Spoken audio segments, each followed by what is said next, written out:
Bismillahirrahmanirrahim. Assalamu alaikum. I'm Dr. Zia. I welcome all of you from Master of Medical Knowledge Hub for today's lecture of fluid balance in surgical patients. Fluid balance is a very important aspect in perioperative management of surgical patients.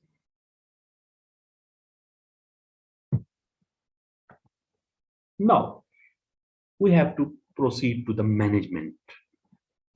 What is our goals of maintenance therapy? What is our goals of fluid and electrolyte therapy in a perioperative surgical management of the patient?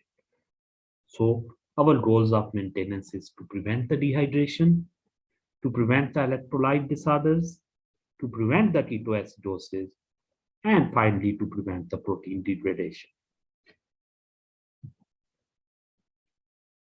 This is very important slide, which is showing that what is the maintenance water play.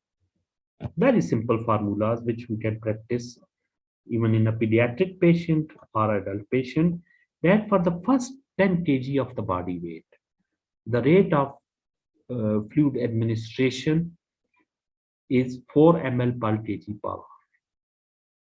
If the weight, for example, if the weight of the patient is 10 kg, so the amount of the water given to the patient will be the 4 into 10, that is the 40 ml per hour. But when the weight of the patient rises above 10 kg, there is the increment for every 1 kg of increment of 2 ml per kg per hour.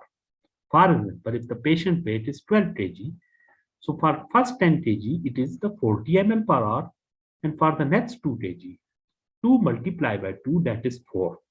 So 4 ml per kg per hour. 40 ml per kg per hour and 4 ml per hour, that is the total amount is the 44 ml per hour is the rate of the water infusion or the fluid infusion. So if the weight exceeds the 20 kg, then we have to add 1 ml per kg per hour for every additional 1 kg, right? But for the maximum fluid rate normally is 100 ml per hour.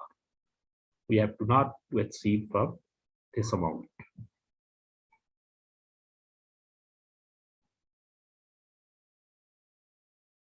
These are the different fluids which are used for the restoration of the fluid and electrolyte balance. Very commonly used fluid, that is the lactated rinders, normal saline, which is the 0.9% sodium chloride, dextrose 5% water, dextrose saline, which is the dextrose 5% with 0.45% of sodium chloride, and then the hypertonic saline, which is the 3% sodium chloride.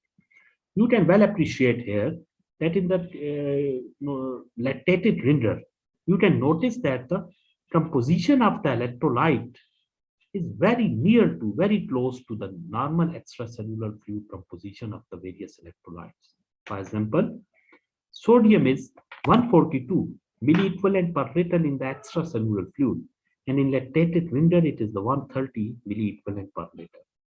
Similarly, chloride is 103 in the extracellular fluid and 109 in the lactated rinder.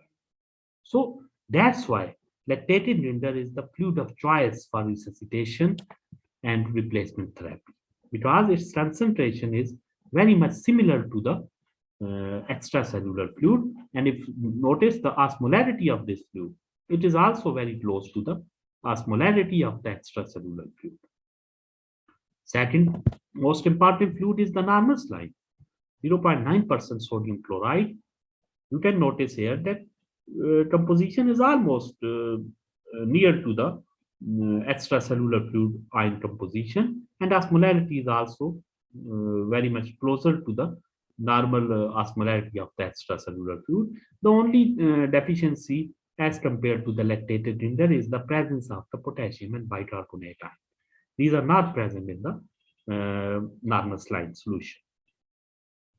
Similarly, these are the solutions you can notice or compare the different concentration of these solutions. There are different indications of the use of these fluids in various situations, which we can discuss in the coming slides. There are some fluids which are not very commonly used. These are the alternative resuscitative fluid, which include, and these are used in the specialized conditions. These are just, you can, these are the high molecular weight fluids with the higher osmolarities.